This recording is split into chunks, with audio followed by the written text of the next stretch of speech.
Hey fam, I hope you are enjoying this Will to Rise marathon that we're having today. And now it is that time, honey. We are premiering, yes, part 4 of the Will to Rise, How to Persevere in the Face of Adversity. I am loving this series. I hope you're enjoying as much as I enjoyed, and I'm sure we'll enjoy providing it to you. This is part 4. Uh, Without further ado, let's go.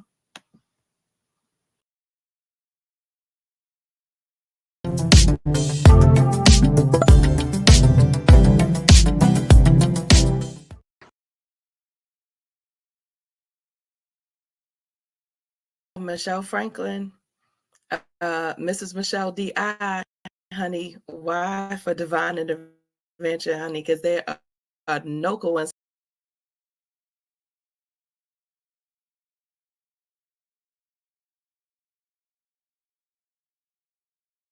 in this world, only God's divine intervention in our lives. And Miss Community Builder, why? Because you know your girl is always giving you the good information, the things that you need for your mind, your body, your spirit, and those good emotions, honey.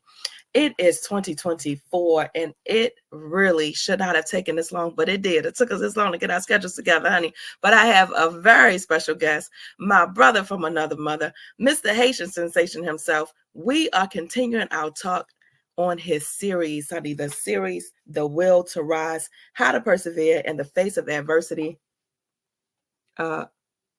If you don't have the book, where you been, boo? We've been talking about this for the past 6 months. Where you been? Go get the book. It's not too late. It's still available on Amazon. But today we are continuing our talk with Mr. Will to Rise. His story is amazing. It is inspiring. Y'all, I was reading this book, and one of the things that truly helps me and helped me when I was going through and in my very intentional healing journey was the vulnerability of a man's story. And that is the thing that I love so much about this book. There is the vulnerability, the transparency, the honesty that is in this book is so inspiring. It is trajectory altering, guys, to help you to shift your mindset. It is for men. It is for women, honey. It's for everybody involved. Anybody that has their mind ready to change, this is the book that you want in your life. And so I'm going to bring my friend up to the stage, Mr. Will to Rise. How What's are going you? And listen, it's been a hot minute It's since been too long, friend. It's been too long. you and I haven't, have a time, and we will always have a good time, Yeah, even though some of the story can be, triggering I and know. frightening and I know. downright just I crazy. know. But you know what? I always love, when I come up and we just pretty much, I call it a hot session. It's honest. It's a hot session. It's It honest, is. open, and transparent. That's Yes. what we do. We do no Yes. less than Yes. that. We give you we let it raw, Yes. and that's what we're about to do tonight. So Yes. I can't wait to really get into this great conversation. I have no idea what we're going to be talking about tonight. So listen, I am willing and able and ready. Let's go. Let's go. Let's get it done. This is one thing that I really love about this man. He trusted me, y'all. He trusted me. I said, I read the book, and he said, listen, we're not going to do any pre-questions or any pre-interview. Whatever your thoughts were when you were reading the book, whatever your questions were, that's what we're doing. And that is what we have done so far. If you haven't seen the first part 1, 2, and 3, honey, go over to the YouTube channel. It is available. But we're continuing on with part 4 tonight. We are on chapter 9, discussing chapter 9, Finding Faith is where we are. And so, um, again, this book is amazing. Listen, I have highlights, and did you see I Wow. have stuff highlighted all through, and questions I write on the side and the back throughout. I'm underlining. And so, chapter 9 is Finding Faith. Amazing Grace, how sweet the sound. Um, This is God sent an angel. I'm just going to read a little excerpt here, okay? It starts off by saying, I decided to move out of that town to start over because that area was highly racist. This is, when you were separating. Besides, after my this is before the marriage, excuse me. Besides, after my 2 jail terms and failed relationships, it seemed like a good time. I moved about 30 minutes away to a more diverse area and returned to my old job at the grocery store since my arrest made it hard to find a new job. And I put in here, God sent an angel. Because you said one day this lady who also worked there in another department approached me and said, I want to invite you to my church. Come on, Jesus. How many of us know when we're like in this dark place, God will send us an angel, won't he? Yes. And the angels you're gonna send are not always gonna, wear, with wings and flying. It could be just regular folks, just you and I. And if we're not in tune with our spirit, it's gonna go right by us and not even noticing what's going on. So definitely. I think that's why this is so significant, because when you are healing and you get intentional about healing, and even when you're not all the way paying attention, God always sends you some signs, y'all. And so this is your pay attention moment. You said most people called her auntie. This was not the first time she had asked me, but I'd always made excuses not to go because I wasn't interested in attending church. I would avoid her in the store, keep my head low when I saw her coming, and ensure I didn't go on break while she was there. You was making sure. Oh, I was making sure she wasn't getting to me. Absolutely. You said eventually I couldn't avoid her any longer. It was an inconvenience for me. So I gave in. I knew I needed help and guidance, but at the time I refused to admit that to myself, let alone to a stranger. That is the powerful part right there. I knew I needed help, but I refused to admit it to myself, let alone a stranger. We will avoid, won't we? Oh, yes, absolutely. Yes, absolutely. Even to our own detriment, we will avoid it because when we have to face it, yes, that means we have to do something about it. Ignorance is bliss, right? So what I don't know don't hurt, but do I not really know it? I mean, in the back of my mind, I know there's got to be something, but I wasn't ready to face it. Yeah. And that's the vulnerability. That's the vulnerable part of it is, am I ready? Am I willing to do something about it? So if I play like I don't know, then I won't feel any type of way towards making that decision because I can always play ignorance. I don't know.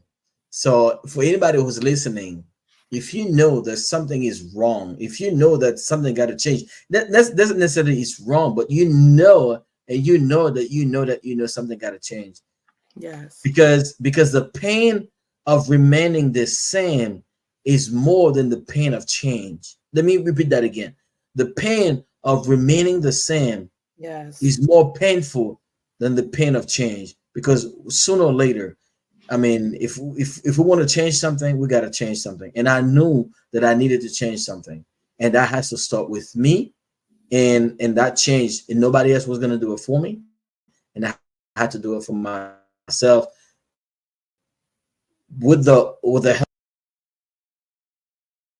help of the Holy Spirit. And 20 years later, here I am, and I'm still going through that change. And that small decision that I made, it seemed like a small decision at the time, but now 20 years later, I'm still ripping the benefit of making that decision that day and knowing that I needed help and I need to confront my fear. It was fear. I love that. Fear will drive your life. It's one of those subconscious strongholds that you don't even know. But fear, it creeps in like it's your friend, I feel like at first. It creeps in like it's going to protect you, and it does, right? It protects you from the things that you don't want to do, from the things that you need to do. And then it takes over. It has that subconscious, it has a takeover spirit. And so at that point, it had taken over your life pretty much. Oh, absolutely. And fear is probably the most devastating thing that could happen to someone. Worse than drugs, worse than any sickness, any disease. fear, because the thing is, it's not seen, right? I mean, if you're taking drugs, if you're addicted to drugs, at some point it's going to show up, right? If you're sick, at some point it's going to show up. But fear doesn't show up. It only shows up in your subconscious and the action that you're taking. And I'm telling you, fear, I mean, as you know, fear has two meanings, right? We can face everything and rise, right? Or we can face everything and run. It's up to us, right? But most of us would rather run than rising up, because rising up means it requires strength. Rising up means it requires an action of you. Whereas whereas if you run, then we don't have to face it. But there's only one problem with that, is that wherever we go, we'll take ourselves with us. So that whatever it is that we fear is not out there, it's inside. So we're gonna keep running for the rest of our lives, because we cannot run away from our lives, right? So when I came to that conclusion, or that understanding, and realized, what was I running from? I can't run away from myself. So every day that I have to face myself, so might as well stay exactly where I'm at, face that, and then begin the journey, begin the changes. And then, you know what? It was very painful. Just like if you have any type of wound and it's been infected. And I was infected for 30 some odd years, right? For 30 years, I wasn't infected. But in order for me to heal, I knew that I had to rip the Band-Aid and I had to clean that wound in order for it to properly heal. And once again, we cannot heal what we don't reveal. And I had to reveal whatever it is that was hurting me in order for me to begin the process of healing. This chapter is really, really significant, because you have some questions for God in this chapter. I sure did. I sure did. Questions for God. You said, I had always had some belief in God, but beyond that, I didn't know what to believe in. I didn't have a reverent fear, but rather a fear of punishment. And people tried to force religion and spirituality down my throat and expected me to swallow without understanding it. That's very significant. I think a lot of people feel that way. It is the forcing, of, just God to fix it. Just pray about it, or take it to the altar. And what again? What? Right. Well, why is this happening to me? I don't understand. What's going on?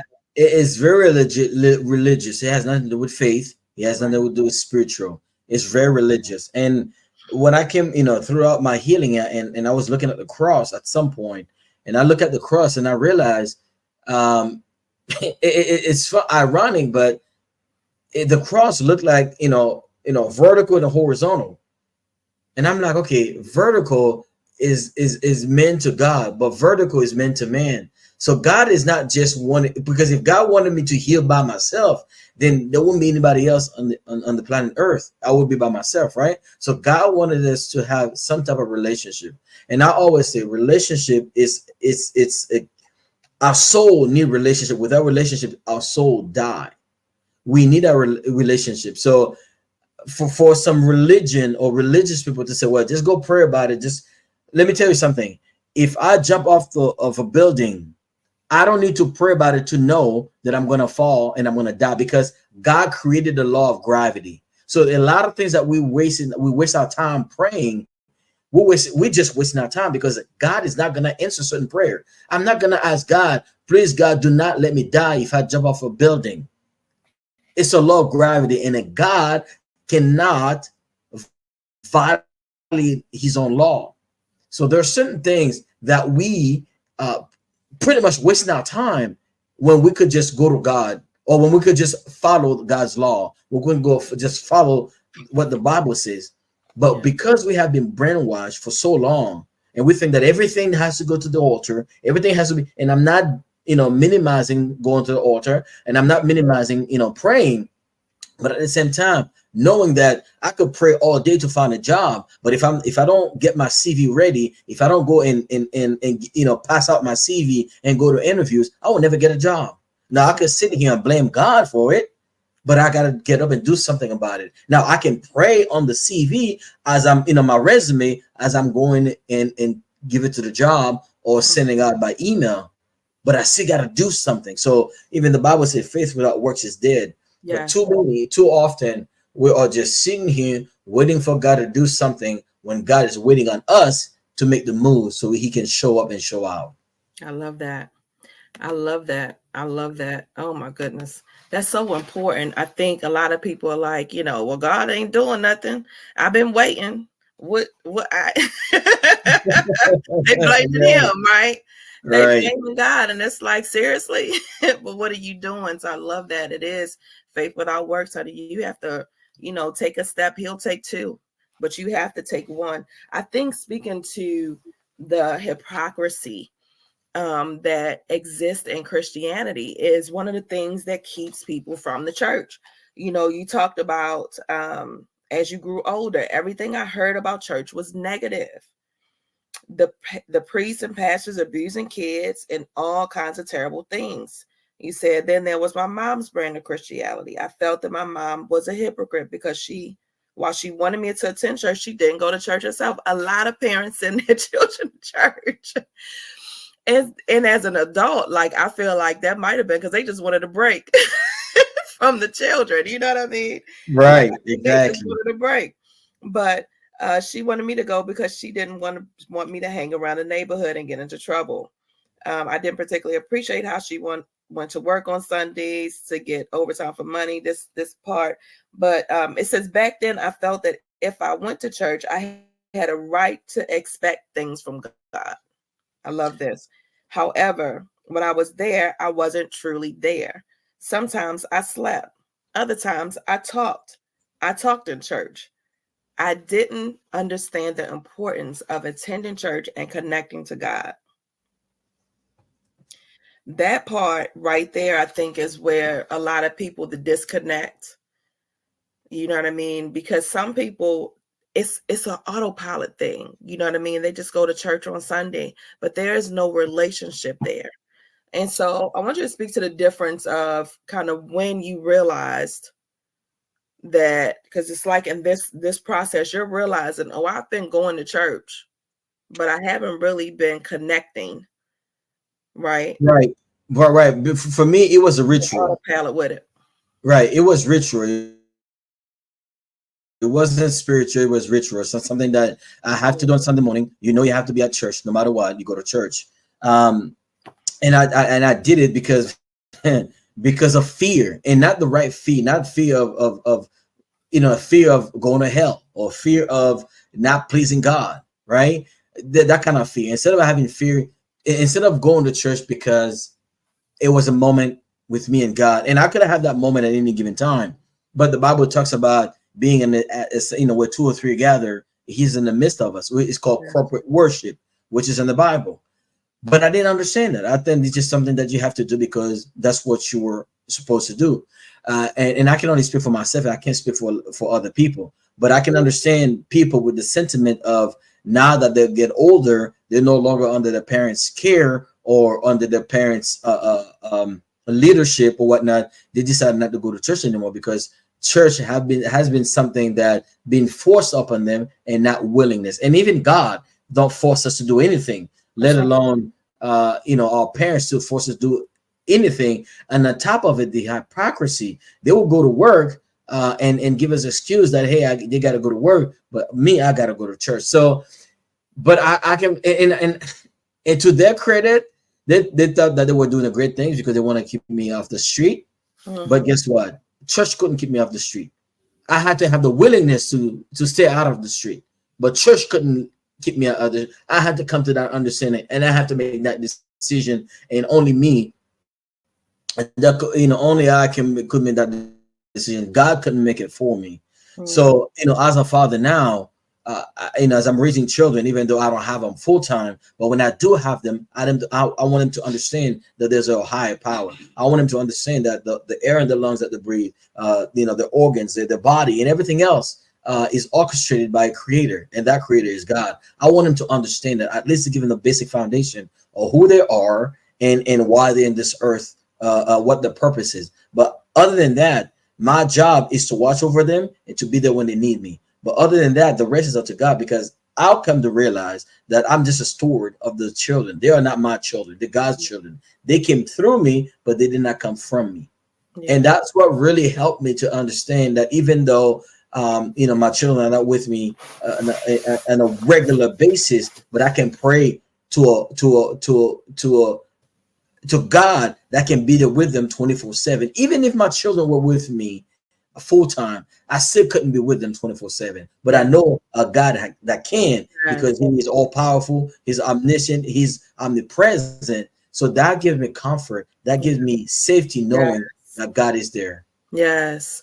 I think it's such a beautiful thing when you're young, even, just going through a spiritual journey, and you realize that, oh, they were sending me to church not because they were just trying to have me something, but it's something with this God thing. This God thing, right? He's not just for Big Mama and them, he's not just for my grandmother, he's not just for the older people, but he really does. In here, you talk about, you said, the pastor spoke about repentance and baptism. You said you began to understand more about it. And you said they started singing Amazing Grace. Those words are so powerful. And tears started falling down my face again. The lyrics took hold of me. I once was lost, but now I'm found. Was blind, but now I see. He said that song hit me like a ton of bricks. Even today, when I hear it, I want to feel the world. I want to feel the word of God. I put that song on. Whenever you want to feel the word of God, you put that song on. There's something about a song and the words too, to just make a difference in that spiritual journey. So tell me a little bit about that amazing. Yeah, and I want to just mention something. What you just talk about, there's certain words about the song, but the opposite can be true. That's why we have to be very careful what we listen to, because it can actually alter our brain, how the way we think, the way we process it. Yes. Songs are not just there for feel good, but also it make you realize when you take on those words and you apply them personally, not just as a corporate worship or whatnot, but you have to feel those words for yourself, where you are in your life, and make you realize that my life is not my own. And those words also make me realize where I've been, where I'm at, and where God wants to take me. So for me, it was just a reminder of who God is and who I am, and how limited that I am, and how limitless God is. So that's what it's all about. And anytime that I feel, to be honest with you, anytime that I feel sad, I feel like I can't pray, I will listen to a song, because it will help me, right? It will remind me of who God is and what He has done for me. So it's really about that song. It's always going to be something that really help me or remind me or bring you back to memory lane and realize, remember where you've been. Remember I was there with you. Yes. And know that I will never leave you, never forsake you. Yeah. So for me, it's really about when I want to get closer to God, I will listen to a song that really touched my heart, and it will open up the floodgate for me to really get in tune with the Spirit of God, and to be able to have to communicate with God. Yes. Music therapy is real. The rhythm of music, the words in music, the sounds. And so just what you said, very significant, what you're listening to, putting some positive in your ear, especially when you're, going through or having some off days, you just feeling a little down. Music makes a tremendous difference. Absolutely. I love that. We're moving on. In chapter 10, you found out you had sleep apnea. But I want to move on to chapter 11. Chapter 11 is too much too soon. I started seeing things differently and grew more confident in myself. And so this is so significant. I feel like, for anybody that's out there that's been in relationship and you're holding and harboring anger, this chapter is for you. You said, coming to God changed my life, including how I saw women. I started noticing that things noticing that things that used to matter don't bother me anymore. I stopped hanging out with some people I used to hang out with, not because they were bad people, but because my spirit wasn't driving with their spirit anymore. That makes a tremendous difference. Tremendous difference. But the fact of I started seeing changing how I see women. You've had some, I don't know how I want to say it. some very I guess indifferent feelings, towards women, and especially Black women you talk about in this book. And I think that it's just amazing, the journey that you've come through. But talk a little bit about your relationship, particularly with Black women, and how you've seen them and how you shifted. Right. And my perspective about Black women started from home. Yeah. I was raised with 11 women in the home, including my 5 sisters, aunts and cousins and relatives and so on and so forth. And 90% of my trauma, my wounds, my hurt, my pain come from Black women. Now, anytime that I'll see another Black woman, it's like I see the faces of either my mother, my sisters, my aunts, or whatnot. So I had a very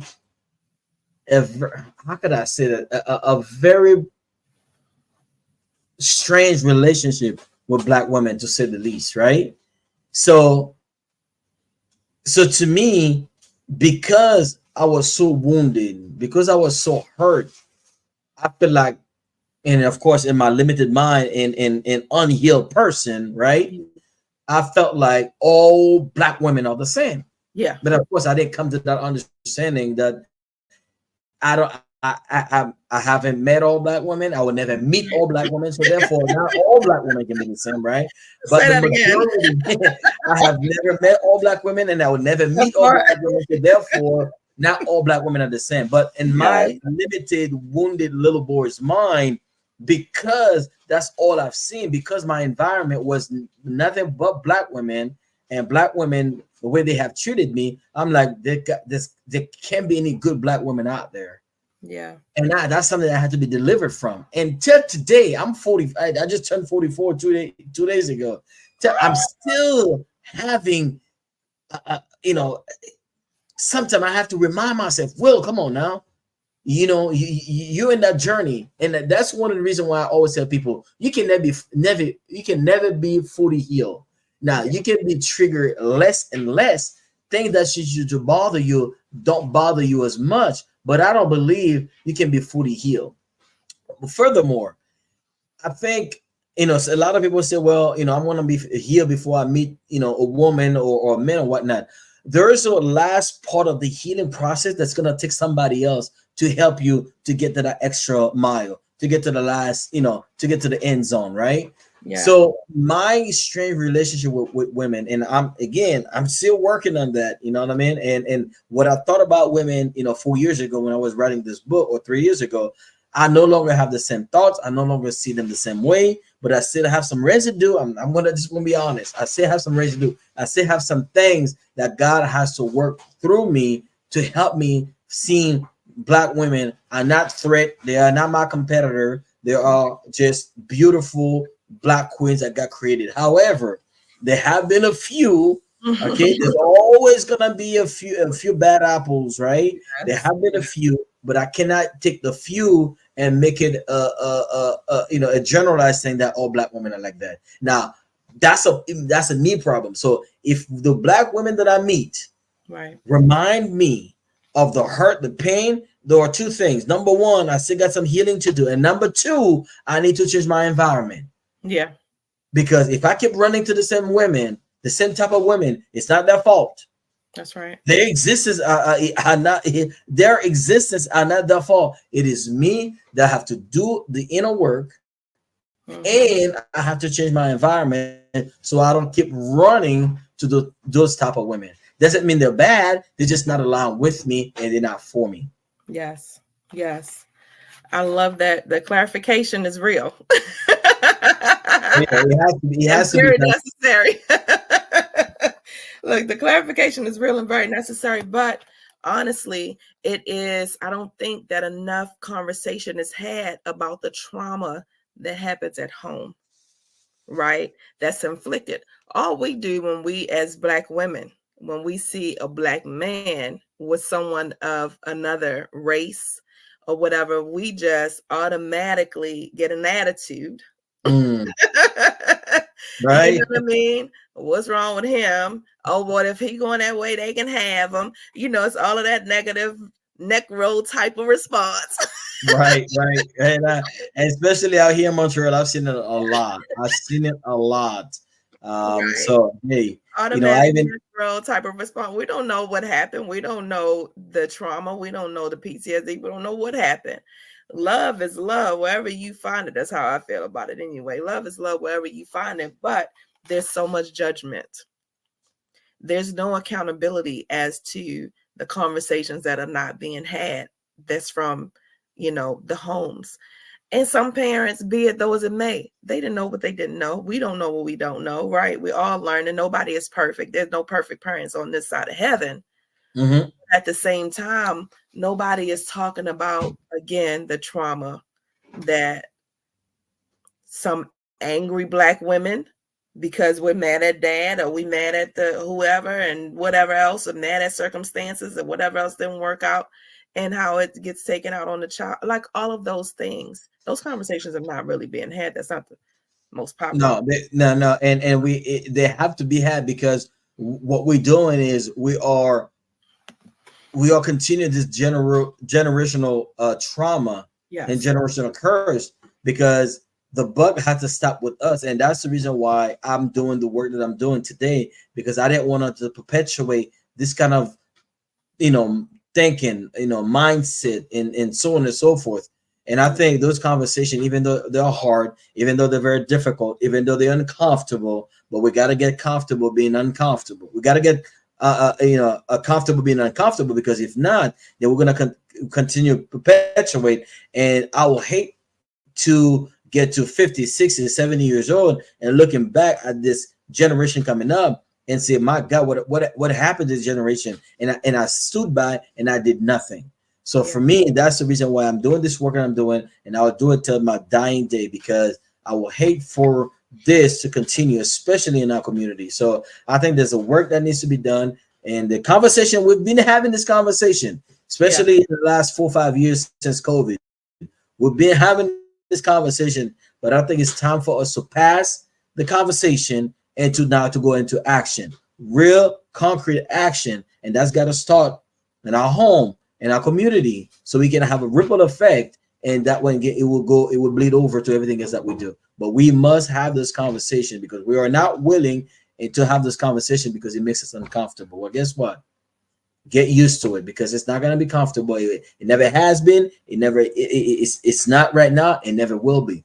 But we have to be able to look at, to call a spade, and to say, you know what, we no longer can kick the can down the road. We can no longer brush things under the rug. It's got to be in the forefront, and we have to talk about it. Yes. And it's time for us to do that.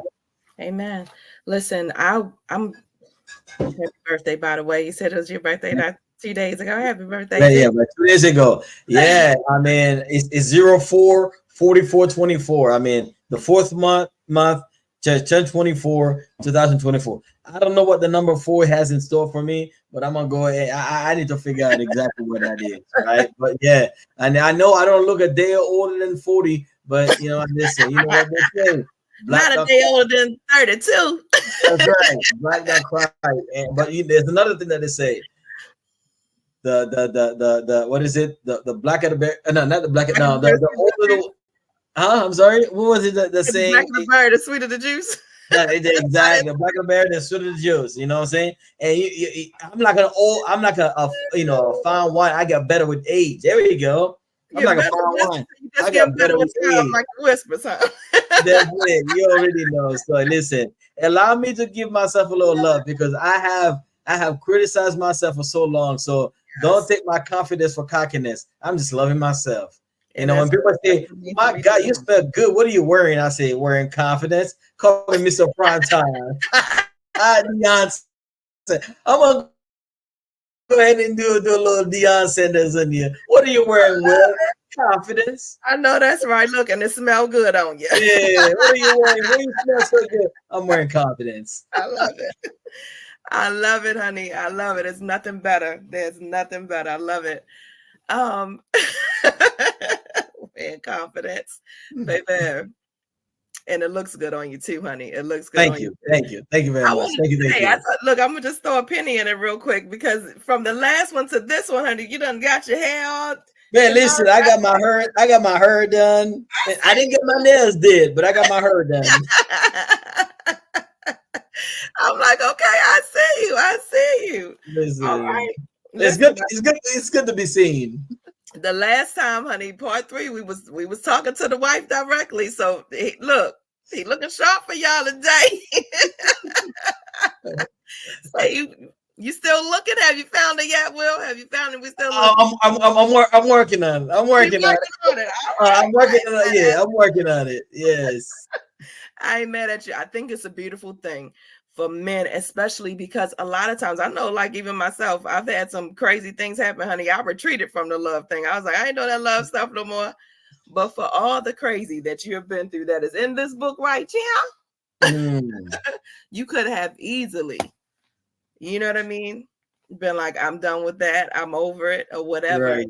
But to get on that healing journey and to, get on God's train, get on the love train and love up on yourself so that you can come back and exude that love to somebody else. Honey, that's a beautiful thing. I can't wait. I told you last episode, I can't wait for the wedding. I'm coming.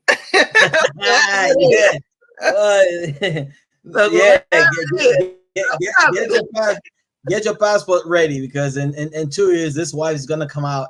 Wherever she's right now under the rock, she's gonna come out in 2 years. Be ready because it's gonna be somewhere by the beach. I know that's right. Look, I'm ready. Look, I'm ready. Ready. I got my passport. She ready. Good. So listen, this is the thing I want to know. Have you been diagnosed with PTSD? I have that in red. Have you been diagnosed with PTSD?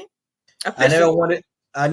I've got traits. I've got symptoms, but that's one thing that I never wanted to find out because I believe I'm able to operate the way I'm operating right now, and it's not hurting me. It's not hurting anyone. Yeah. I feel like if I find out, if I do it and I find out, it might do more harm than good. I'm not ready mentally, psychologically, but at some point, that's probably something I'm gonna do. And as you asked me this question, this is something that's just came in my mind. I'll probably do it after I get married, but at least I know that I'll have the support to help me get through that. Yeah. Because right now, I don't think, mentally, spiritually, I don't think that's something I want to find out. But at the same time, is it fair to wait till I get married to find out that I've been diagnosed with PTSD? Is that the end of the world? No. But that woman that I'm going to be married to, I may ask. I'm like, listen, there are some signs that I may have PTSD. Yeah. Do you want me? Here's the reason why I have not gone to do the test. Do you prefer that I do it before we get married, or can I do it afterwards, knowing that I will have the support that I'm going to need? So that's something. Again, you know how I am. I'm very open about my conversation, how I talk. Being vulnerable. That's something I'm going to have to talk to this young lady. And to see where we at, because that's something that she's gonna have to be dealing with as well, and I don't want to put that burden on her.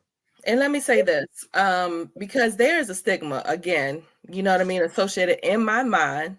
I thought to be diagnosed with PTSD that that meant that you were going to be sitting with a gun, rocking, and the person couldn't sleep next to you, and you might kill them in their sleep or something like that, or you know what I'm saying. Or anything like that. But what I know for sure is that when I was your age, I'm about to be 47 in May. But when I was your age, I got tested and I've been diagnosed with PTSD. Wow. I had no idea. And I was thinking that they sent me because my therapist thought I had adult ADHD. Okay. So she's like, I had a lot of traits and everything. And so I was like, okay. So I go for this long, extensive 3-hour testing. They come back, nope, no ADHD, but I had wrong letters. I had PTSD.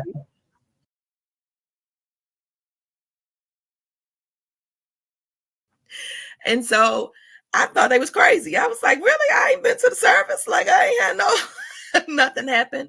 But PTSD, y'all, post-traumatic stress syndrome, means what? That you've been exposed to some trauma, that you've had some things that have happened to you, right?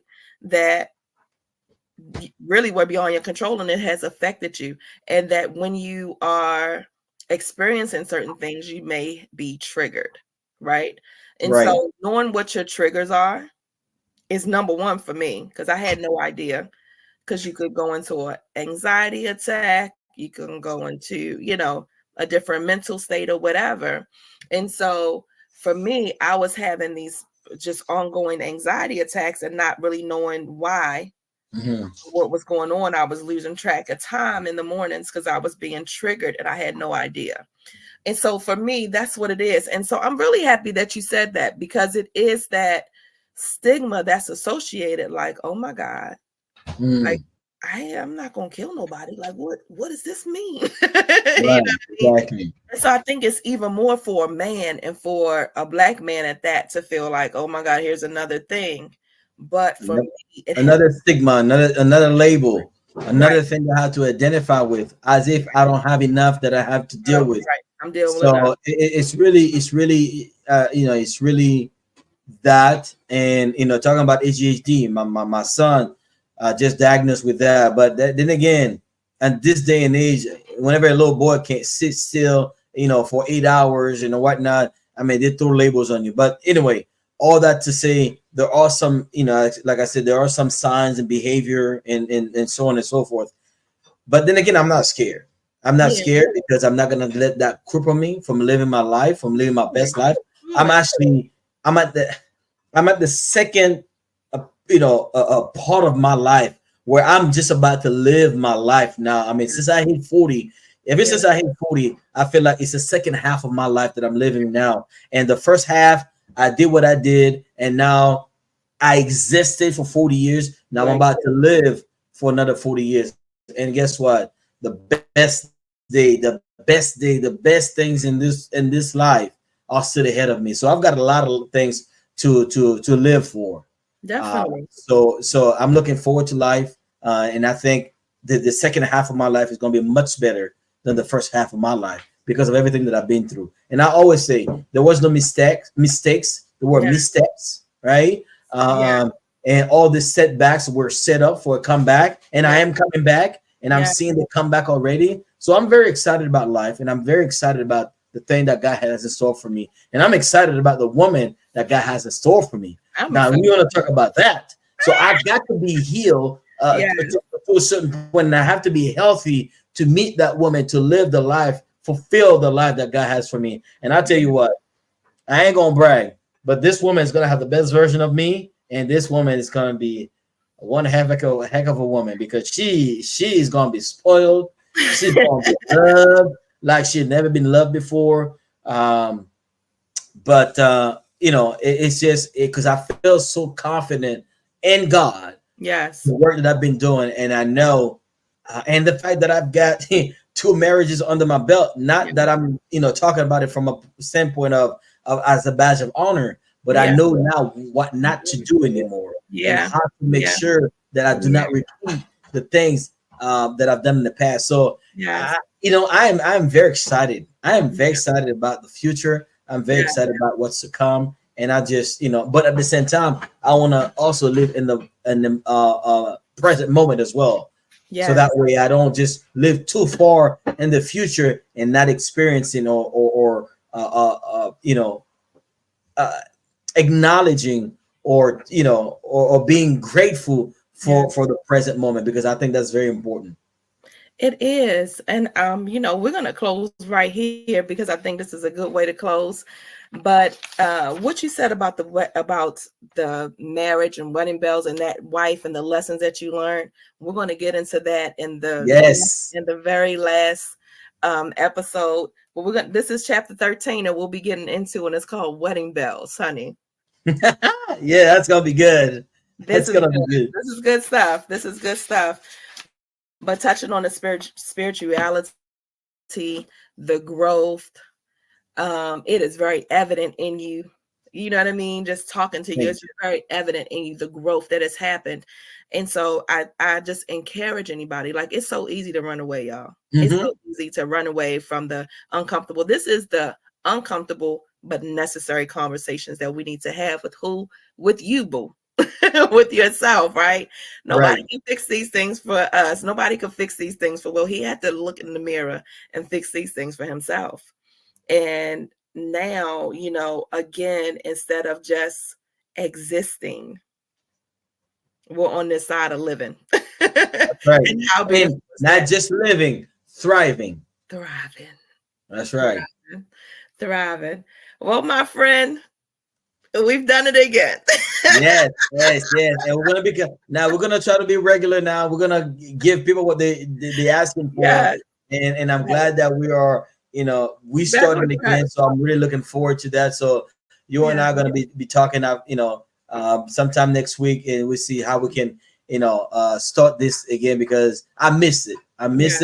And I think it's gonna help somebody, even if it's just one person. Yeah, that's one person that's gonna start the journey on the healing journey. You know, restoring relationship with themselves, with their partner, with their, you know, whatnot. So I think this is necessary, and I want to thank you for your heart and wanting to do this, because you don't have to do this, but you choose to do it, and I'm very appreciated. I'm very grateful for you and for taking the time to talk about this, because I believe that this is what a community builder looks like. Okay, guys, she didn't call herself community builder just because it sounds good. It sounds, you know, whatever. She is truly a community builder. So if you want to know how to build communities and how to get involved, definitely reach out to Michelle, because I'm telling you, you know, I'm glad that we met. We met about 2 years ago in the clubhouse. We've never met each other in person, but the bond that we have built, and the friendship we have built, the mutual respect we have for one another, it's just beyond anything. So I really do appreciate the work that you're doing in your community, and thank you for bringing me into your world, and also, you know, and using your platform to really spread the message, not just only to men, but also to women as well, because any healthy woman wants to be with a man. Yes. And the best way to know about a man is not to talk to your girlfriend, especially anyway, but talk to a man, listen to a man. They're not, and be careful who do you listen to, because if this man is speaking or operating from a wounded, from a trauma place, trust me, you're gonna hit every man. But find a man, that you know you can trust, right? On the solo, wait a minute. Look, you know what I'm saying? Say it again. There we go. I know him. His name is Will Baptist. I know a man that he will be honest, open, and transparent about his past, where he's at, and what he aspired to do. And listen, if it's not me, let it be somebody else. But whatever you got to do, please find. If you're a woman, please find a man. If you want to know more about men, if you're a man, you are struggling, please, whether it's me or somebody else, however you get the job done, please do get it done. Because I believe when our men heal, our community heal. And when our community heal, then we'll live more peace within ourselves or people around us. Yes. Beautiful, friend. Beautiful. Look, I had to give you the solo for that one. I appreciate that. I'm like, go ahead, take the floor. I appreciate that. My good friend, tell them how to find you. Thank you. Your social media handles. Tell them how they can find you, and any last words, honey. Well, listen, you can't miss me. I am on TikTok, LinkedIn now. I've been using LinkedIn and Facebook a lot, but listen, either on the Will Baptist or Will to Rise, you cannot miss me, because I'm all up on your business. You know what I'm saying? I'm like the uncle that's on every party, every family reunion. So you cannot miss me. I've got a voice. I want to use it, whether it's through my videos or my posts. Find me Instagram, Facebook, anywhere there's a platform, you will find me. Will Baptist or Will to Rise, one and the same. They're all mutually exclusive. So go ahead, give me a follow. I'm on YouTube, Will to Rise as well. So you cannot miss me, which means you have no excuse. That's right. That's right, honey. And best believe you want to follow this man, honey. You want to get some good information. He has some great questions, sometimes controversial questions, but you know, Yep, yep, yep. it'll make you think about some things. I'm like, okay, Yes. that's what we're doing today. Okay. But nonetheless, beautiful spirit doing work in the community. So grateful for you coming onto the platform and you know, allowing me to dissect this book. It has been my honor and my pleasure. And so we will continue, guys. We have chapter 13, The Wedding Bells is what we'll be at. I never told her why I wanted to marry her so fast. Ooh, we're gonna get into it. Yes. Look, we're gonna get into it. Yes. Until next time. All right. It is your girl, Michelle Franklin, honey, Miss D.I., Mrs. Divine Intervention, honey. There are no coincidences in this world. Only God's divine intervention in your life. And Miss Community Builder. Why? Because you know your girl is always giving you the good information, honey. The things you need for your mind, your body, your spirit, and your emotions. And you know you need to know Mr. Will Baptiste, honey, in 2024. So go on over there and give my man a follow, honey. Yes. All right, babe. Until next time. When it's out. Look, what's